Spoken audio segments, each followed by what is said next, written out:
Endokrinologiya daxili sekresiya vəzlərinin məşğul olan elm sahəsidir.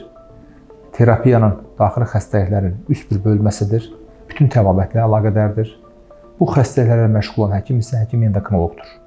Endokrinoloqa endokrin şikayətləriniz varsa, bunlar hansılardır? Əhval-ruhiyyə düşkünlüyü, halsızlıq, yorğunluq, qadınlarda menstruasiya sikli pozğunluqları, kişilərdə testosteron, erkəklik kişilik hormonunun aşağı düşdüyü, hipogonadizm şübhəsi varsa, əzələ gücsüzlüyü varsa, yorğunluq varsa, cinsel fəaliyyət sferanızda müəyyən bir problemlər varsa, bu endokrin xəstəliklə əlaqədar ola bilər və mütləq həkim endokrinoloqa müraciət olunmalıdır.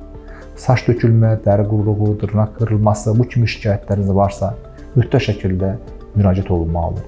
Kişilərdə süd vəznində böyümə, qadınlarda onları utandıran problem sayılan hirsutizm, tüklənmə dediyiniz problem varsa, bu kimi hallarda mütləq şəkildə endokrinoloji müayinə olunmalıdır. Artıq çəkiniz varsa, kilolardan qurtara bilmirsinizsə, mütləq şəkildə bu işlə məşğul olan peşəkar endokrinoloqa müraciət etməlisiniz. Endokrin problemin diaqnozunun qoyulması müalicənin yarısıdır. O baxımdan doğru düzgün diaqnoz qoyulması üçün endokrinoloji check-up dediyimiz müayinələr, yoxlanmalar olunmalıdır. Diaqnoz düzgün qoyulduqdan sonra düzgün müalicə aparıla bilər.